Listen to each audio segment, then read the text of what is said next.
Brian, could you consider marrying Carol again? Are you serious? The hospital director, Larry, with a pale face, proposed the idea of remarriage to me.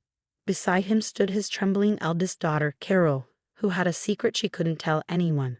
My name is Brian Coleman. I work as a doctor at a privately run hospital. 5 years ago, I married my wife, Sarah, and we were living happily until she passed away 3 years ago in a car accident. Sarah was also a doctor, and because she wanted to focus on her career, we didn't have any children. Brian, I need to talk to you. One day, the hospital director, Larry, approached me in the hospital. Thinking it was about work, I went to his office. Hi, Brian, he greeted me, and there was Carol, Sarah's older sister. Carol is 3 years older than Sarah. She is not a doctor but works in administration and has always seemed quiet and a bit shy. The sisters were very close, and Sarah often referred to her as her beloved sister and looked up to her.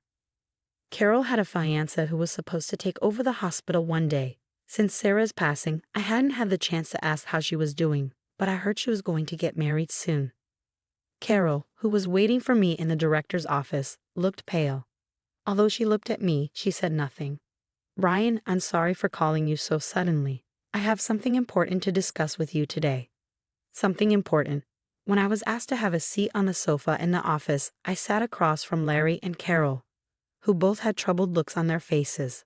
Yes, I know it's outrageous to ask this of you, but Brian, could you consider marrying Carol again? Are you serious? I couldn't believe the unexpected words from Larry. Carol? Wait, Carol is Sarah's. Yes, Sarah's biological sister, Larry confirmed.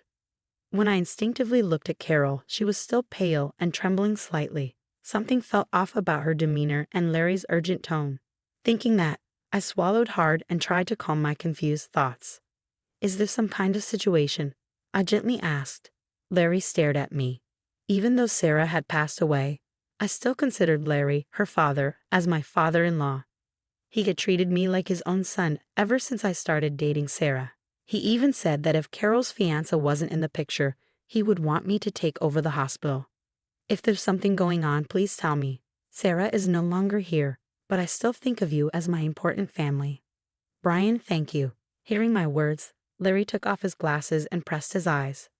As you know, this hospital has been passed down from my father, and we've managed to keep it running for generations.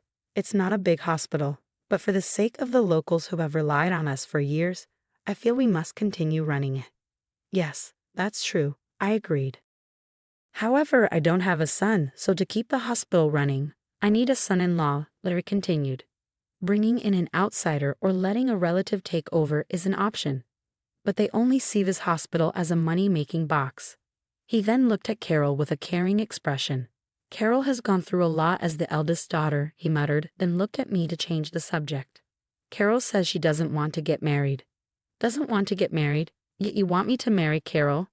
But she has a fiancé, right? You're right, but the fiancé is not trustworthy. He's been pretending all this time, Larry said, clenching his fists in anger. I can't let that man marry Carol, so I broke off the engagement. But in the future, more men like him will approach Carol to inherit this hospital. As I said earlier, their goal is the hospital and the money. That's why, even if it's just for show, I want you to marry Carol. Larry's disappointment and frustration towards those who approached for money and his hope for Carol's happiness were palpable from his clenched fists. I understand the situation, but why me? I was Carol's sister, namely Sarah's, husband. Larry looked at me calmly. From both of our perspectives, you are the only man we can trust in this world. I am the only one. I glanced at Carol, who was looking down but nodded slightly. You are the only one, Brian. As a doctor, you understand the importance of a hospital for patients and have considered the future of this hospital with me. That's why I want you to marry Carol and inherit this hospital. I see. These unexpected words left me speechless. I always felt Larry treated me like his own son, but I didn't realize he trusted me that much. I want Carol to be happy. Please, can you help her? He pleaded. Next to him, Carol also trembled as she did the same. Even though I had lost my wife, I had once decided to live as part of her family. Above all, they were her beloved ones. All right, I will help. I nodded to Larry and Carol. So Carol, let's take care of each other from now on. Yes, thank you very much.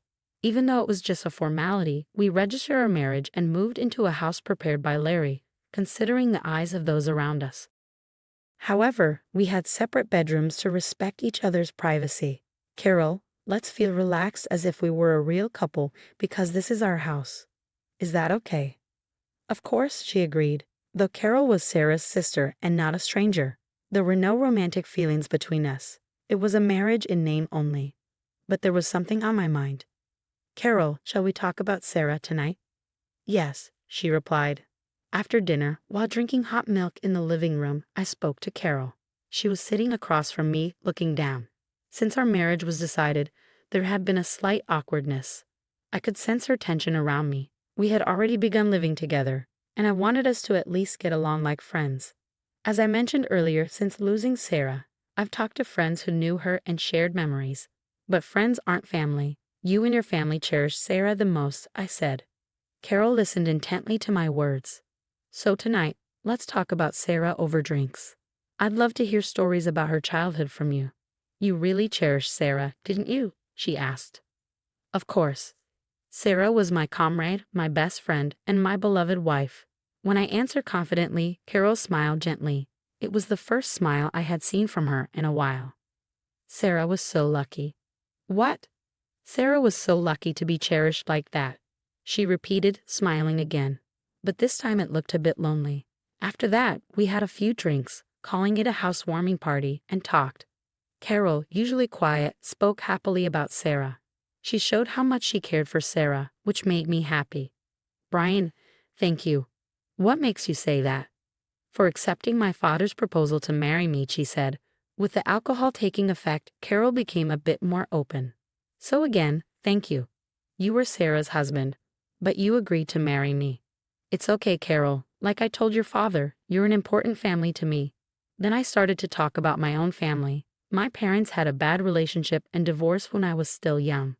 After that, I was raised by my father, but he was the kind of person who never really thought of me as his son. Selfish and inconsiderate. That's why from high school on, I studied and worked hard, got a scholarship, and went to college. During my college years, I spent all my time studying and working part-time jobs. I didn't have a moment to go out. After enduring all those hardships, I met Sarah at the hospital and was treated like a son by Larry. That's when I learned the warmth of family. That's why I care about you too. It's nice to hear, Carol said with relief. Then she slowly stood up and moved to stand beside me. Carol, I have something I need to tell you. Something to tell me? Her sudden serious tone made my heart race nervously. Nodding, Carol slowly raised her left arm and rolled up the sleeve of her jacket. Oh my, this? Seeing the scars there, I was so shocked I nearly fell over. They were vivid, raw scars.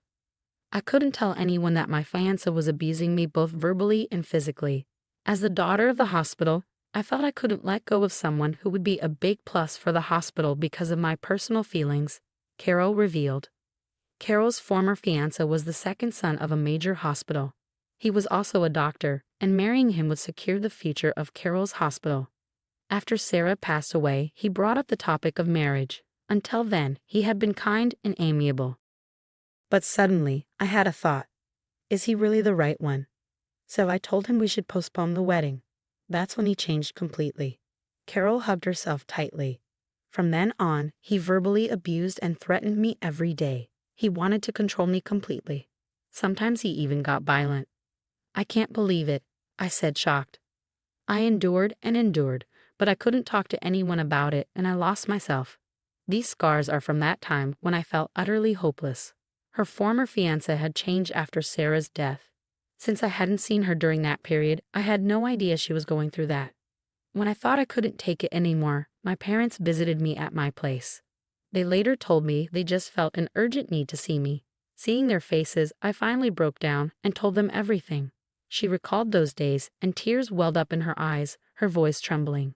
Knowing the situation, my father was furious and broke off the engagement. We received some compensation from him. But that's not the end of it, is it? I muttered, struggling to contain my anger. She looked at me with shaking eyes. Realizing I was frowning at the thought of her pain, I quickly came to my senses. Oh, sorry. What's wrong? Nothing. Then she smiled, looking relieved. That's why I thought you were the right choice. Since what happened with him, I lost trust in people, especially men. I was scared just having them close. It's understandable. Even hearing the story made it clear how horrifically Carol had been treated by her ex-fiancé. My father was worried about me, so he suggested the remarriage to you. He knew you were Sarah's husband and knew you were a kind, gentle, and wise person. Her face clouded with a look of guilt. But I'm sorry for dragging you into my selfishness and causing you trouble. It's not trouble at all. Really? Sure. Besides, this isn't selfish, Carol. You tried to move forward again. I stood up slowly and gently extended my right hand to her. You haven't given up on trusting people or overcoming your fear of men. So I'll do everything I can to help because you're an important family to me. Brian, hearing my words, she bit her lip hard. Tears streamed down her cheeks and wet her trembling lips. Can I hold your hand? Yes. I gently touched Carol's hand. She flinched for a moment, but as I slowly and gently held her hand, the trembling gradually subsided. It's all right, Carol. I'm not like that jerk. When I deliberately said it firmly, her eyes widened and she looked at me. Once she smiled, she exhaled deeply and seemed to feel relieved. Yeah, he never touched me gently like this.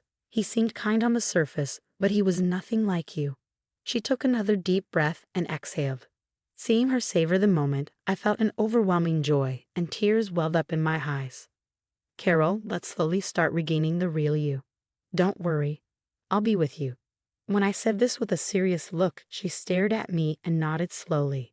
I'm glad it's you who's here with me. She squeezed my hand tightly in return. From that day on, we started living together as a couple. Having built a relationship of trust, we often talked about Sarah. Those were peaceful, happy times. I think it was Sarah who guided me to avoid marrying my ex-fiancé and for my parents to come to help me. You think so? Yes. If I had married him, my life would have been a disaster by now, and I think it was Sarah who made it possible for me to live with you.